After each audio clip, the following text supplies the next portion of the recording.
Episode of The Slice, a bi-weekly LinkedIn live series where Black men talk shop and add a little insurance flair. My name is Pete Kidd. I am the Vice President of Insurance Operations for Leap Insurance. I have with me today my co-host, Anise Taylor. Go ahead and introduce yourself. What's up, everybody? My name is Anise Taylor, COO and co-founder of Snap Refund.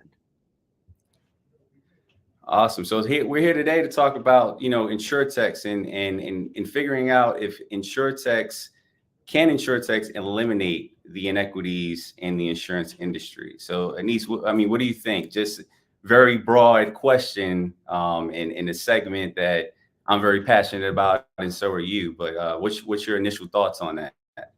Yeah, I think it's a really good question. Can Insurtech eliminate inequities in the insurance industry? It's it's a two-sided sword. One, yes, it absolutely can, because technology allows a lot of things that we do in our day-to-day life be a lot easier, be more efficient, especially if you have the capabilities of building those technologies. It could really make a difference.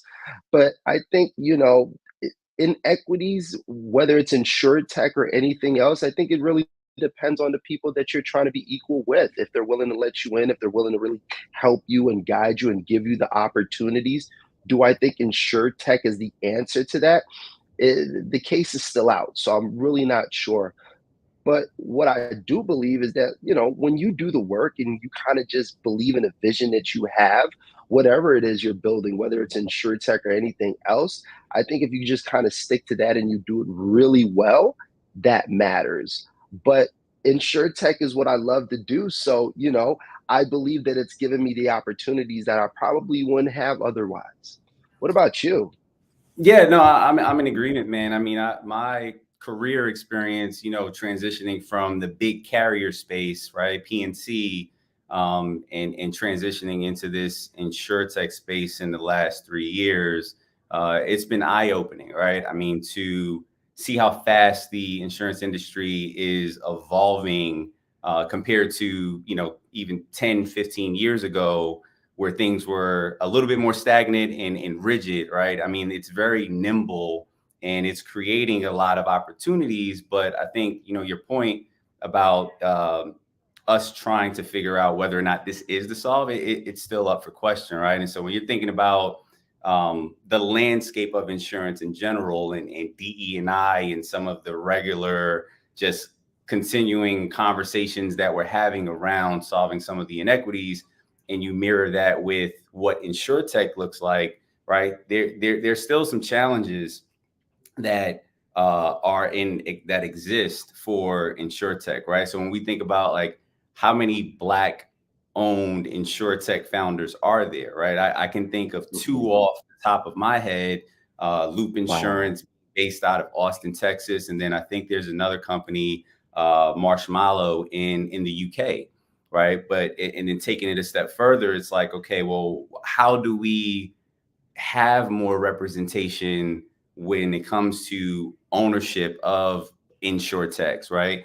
And then diving deeper into that, it's like, all right, well, what's really the root cause of us not getting access to becoming owners of insurtechs, right? And it always comes down to the root of everything, which is funding, right? When you Yeah, think about funding, yeah. you think about capital. Like, we did a capital raise last year, and it was quite successful for us. And working closely to the C-suite, it kept us up at night, right? I mean, because at the end of the day, if you're a small business owner, or an insurtech in this instance, that's what's going to keep you up at night in the initial onset of trying to start a business, especially a business that has a lot of ancillary expenses to create when it comes to an insurance company, right? The regulations, the management of the licenses, the systems that are needed. And so, you dive into thinking about, okay, well, how am I going to raise capital? Much of the insurtechs that have started, they venture into the venture capital space. Well, dive deeper into that. How many Black funded venture capital firms are there out there that are focusing on insurtechs, right? I mean, you have like Backstage Capital, Harlem Capital Partners, Black Angel Tech. Like, there's a lot of Black specific venture capital, but not necessarily catered towards the insurance space.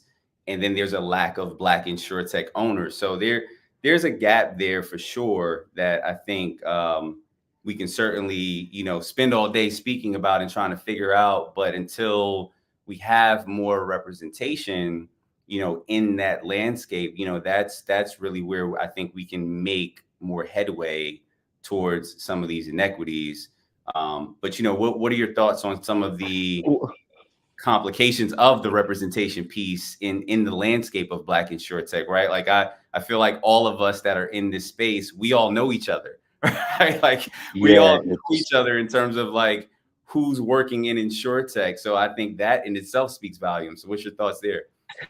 well, I think it's interesting too when you talk about like capital raise, because being a startup and really needing the resources to build out our business, especially in what we do. So we deal with payments. We handle payments for insurance carriers where they can send claim payments digitally, really sufficient and efficient. Um, but the one thing that I notice is, yes, we have a really good business model and we have a solid product and it makes sense and it's valuable. But when it comes to the capital raise, knowing the amount of money that we actually need to really get the thing kicked off the ground, we may get money, but we may not get all the money that we need. Right. So it's like, okay, hey, we want to invest you. We know that you probably need anywhere from like $2 to $3 million to really get this business off the ground, from hiring the right people on the team to marketing to just really building it off.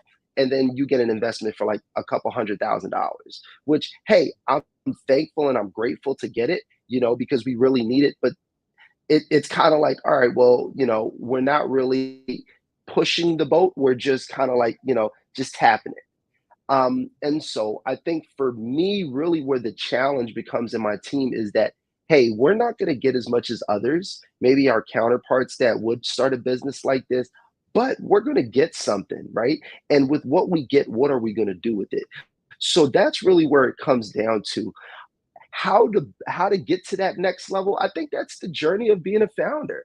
I think for me, it's like, okay, when I wake up in the morning, I'm motivated. It's a little bit different because every day it's on the line for us, right? Right, And right. not only that, one of the things too that I realize is sometimes people aren't expecting us to do as well. So there's also that kind of doubt, like, hey, these founders, they have a good idea, they're great, but are they really going to succeed? Are they really worth investing? Are they going to be around? Because us as a VC know the bias that they're going to face, that maybe they're not going to have really what it takes to really get it to that next level. So that's where I feel really the challenge is. But I love it. I love to wake up. I love to really focus on the business and build something out of nothing. So really, that becomes the challenge and the exciting part at the same time. Yeah, Yeah, and you hit on something there, right? Because you mentioned the word bias, right? And yeah, that's a very real thing. when we're thinking about, inequities, and how do we overcome that? How do we overcome some of the unconscious biases? And with the Insurtech, right? If we just think about like the simplest form of the definition, right? Insurtech, it's companies that are seeking to provide tech-enabled solutions, right, in the insurance space.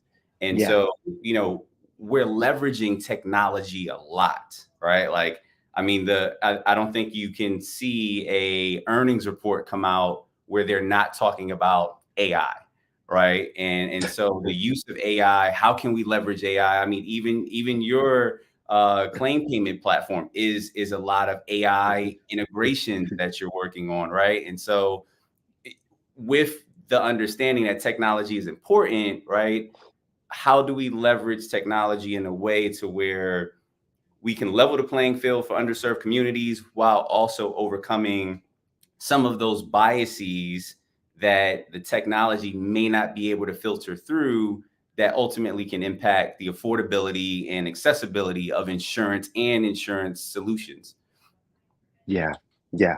Well, I think too what has really helped with overcoming the bias that we face is the community that we have, right? So it's like, okay, I know that if I go into this space that maybe I may not be supported as much as I would like to, but when I'm coming to a space like Naya, and meeting the people in the community and they're there to see what we're doing and encourage us, because there's a lot of also Black executives that are in positions that can help, that are really decision makers, and having them that, they see us and they already understand what we're doing, and there's a level of trust that also really helps overcome that bias. So that's one of the things that we really leverage on, is just tapping into the right community, making sure that we're around the right people. And I think that's just really in general in anything that you do, right? You really want to be in places that you're accepted, places that you're appreciated, places that you're going to be supported,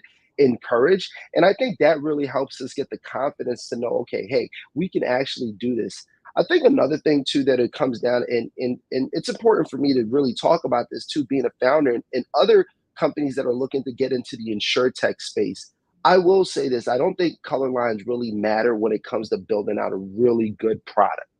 If you could build a solid product, have a great business model, really get your message across, understand what is that message market fit in addition to your product market fit, that is really going to resonate with people. So there's a lot of things and a lot of tools that we can use out there that can really get us to that next point.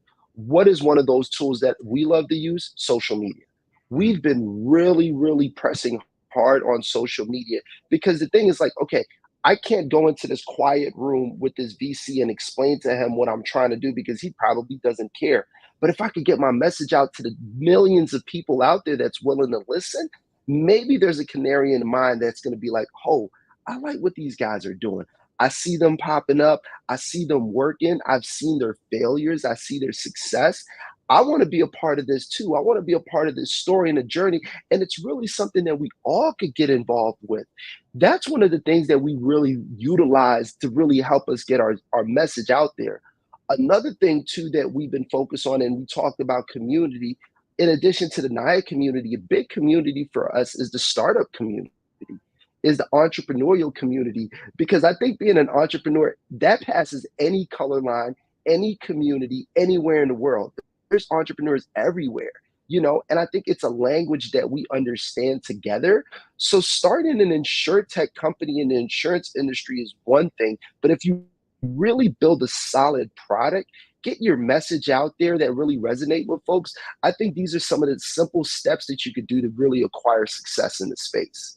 Yeah, I mean, look, you hit on some things, right? I think leveraging social media is really about leveraging the platforms that we have to educate, right? Like To educate what's educate, yeah. out there, right? And then you mentioned about just having executives that are in the room that are the decision makers, and so like tying it back to like underserved communities and accessibility and affordability and coming over or getting over some of those biases, right? Like I'm just thinking about the tech that is utilized and the APIs. And, there's a concept that we leverage here, right? Garbage in, garbage out when it comes to data. And so, some of the underwriting practices that are being leveraged, right? If you Mm, don't have representation of Black executives or Black minority decision makers that are assisting with the data that is being poured into the technology that's being used, essentially technology is going to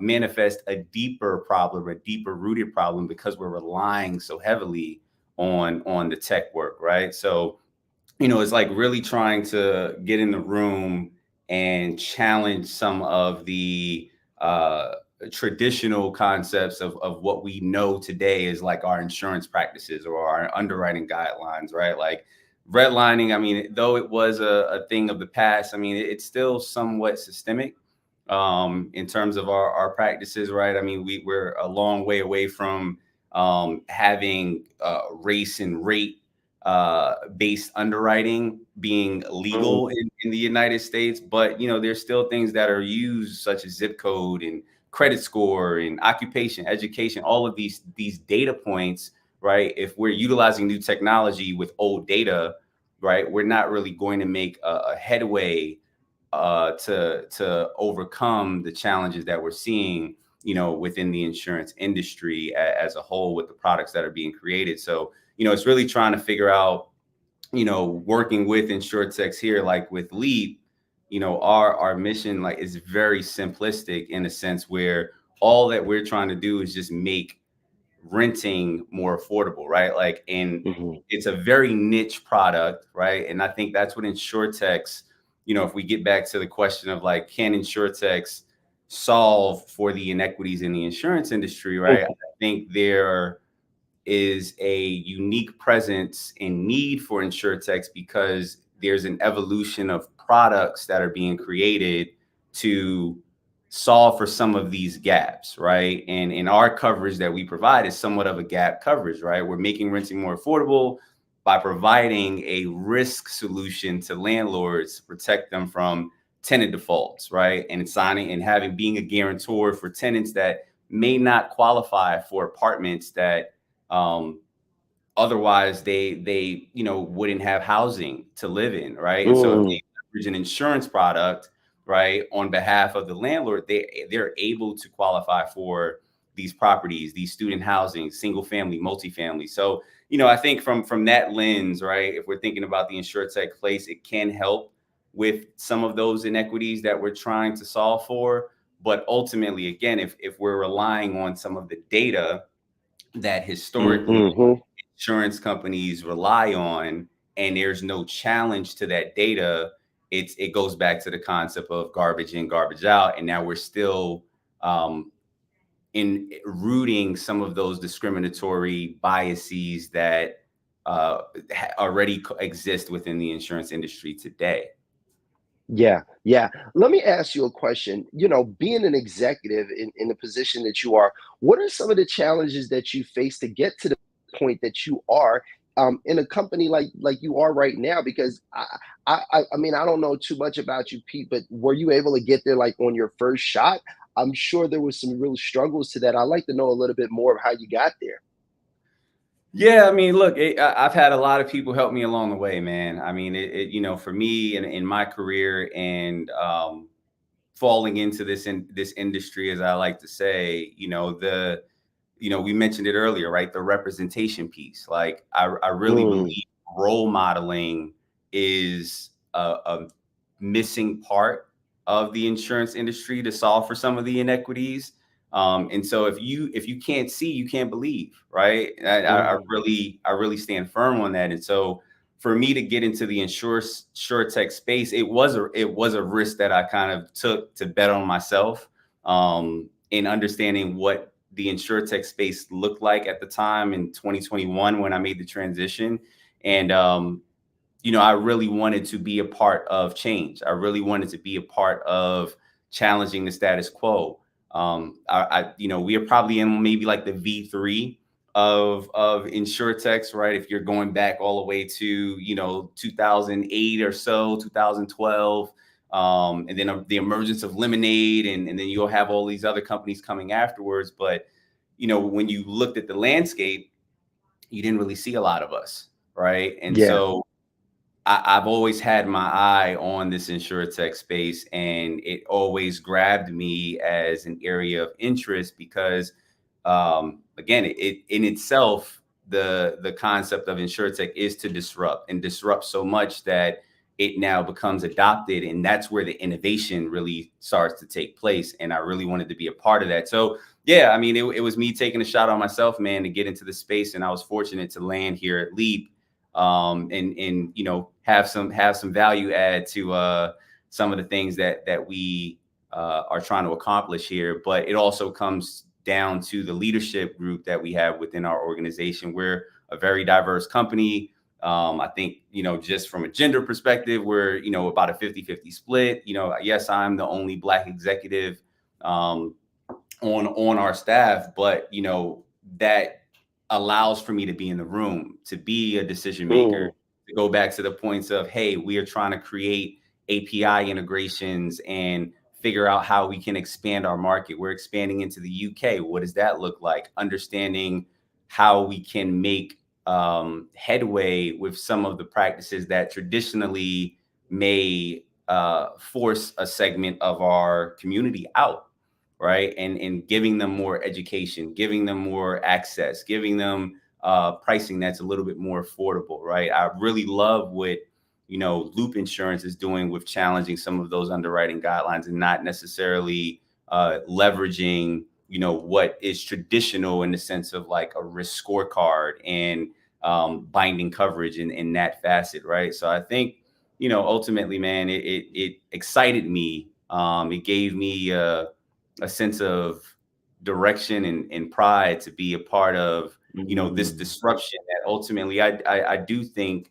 insurtech has the ability to steer insurance companies in a way to where not necessarily they will be leading the charge in solving the inequities, but aiding in the solution, right? And you have things like the New York Innovation Lab, where I mean, there's some big heavy hitters that are part of that innovation lab, and they're now investing more capital dollars into the insurtech space. And a lot of carriers are creating these incubators and sandboxes to where insurtechs are able to thrive and have resources to help push their narrative and push their motive, their mission, to ultimately, raise capital and continue to be a profitable revenue, re- increase their revenue for success. Yeah, I really like that. Two things that really stuck out to me that I feel that when it comes to really success in insurtech and eliminating inequities is diversity. And this is across the board, really, no matter what industry, no matter what type of company that you're building, I definitely recommend diversity. The data shows that diversity leads to more successful companies because it broadens your point of view that you may not have depending on what type of clients that you're working with, who are your customers, and being able to have a company like yours that's really diverse and, being able to navigate the different complexities of renters insurance and how that works and providing different points of views. I think that's really the case in being successful. It's the type of culture that we're building at Snap Refund, right? One of the things that we've made sure from day one that we wanted to do when we built our company is really have a diverse outlook in the type of culture that we want to have within our company. And that's what we're focusing on, right? So we're focusing on the work, we're focusing on building the company. And the fact that we're really diverse in our cultural mindset, I think it allows us to bring fresh perspective. I think it allows us to bring a new way of thinking, a new product, a better product, because we're really covering all across the board. And so that right there is what I think is really the key within just building out your company and trying to eliminate those inequities in insurtech. One thing too that I really believe as we're building and we're kind of like getting to the stage now of I would say just brand recognition, because it was really a tough start to get out there, is I think consistency. Really, if you want to really defeat the inequity in no matter the industry, but in the insurance industry is especially, is to be consistent, is to show up and show out every single day. Not only that, when you do have the opportunity to show what you have with your product, you got to knock it out the park. You know, being African American, our story is a little bit different than other communities that do get in this space. And what I really lean on is just the level of excellence that we have to hold ourselves to in order to do something in a space like insurance. Not only do we have to be as good, we have to be twice as good just to make it half as far. So what that does is it increases our excellence in every single thing that we do. And then our clients that work with us, they start to realize, okay, hold on. Why am I working with this company over here when it's taking me 90 days to 6 months just to get a response to change one number on something that I've been bothering these companies for so long, and I can't get that. Come over here to work with Snap Refund. I'm getting it done in 6 hours, not 90 days, not 6 months, but 6 hours. Where do they do that? You know, that's the excellence that we have to bring into this space.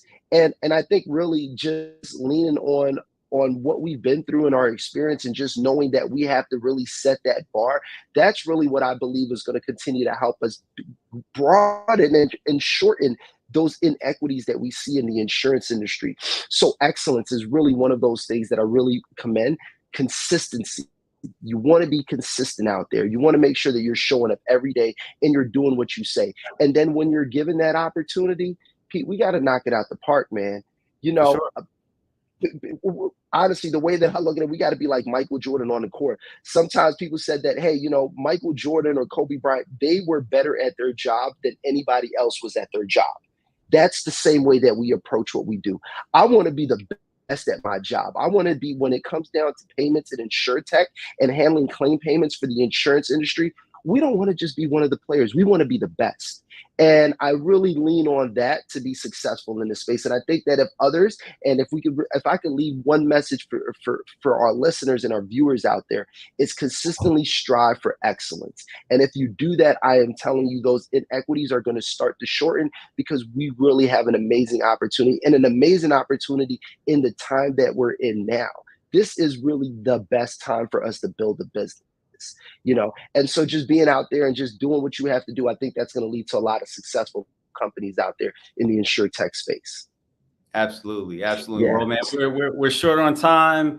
I know we can sit here and talk for probably hours on this topic, but wanted to take the time to thank you, Anis. Thank you for joining us today on the episode of The Slice.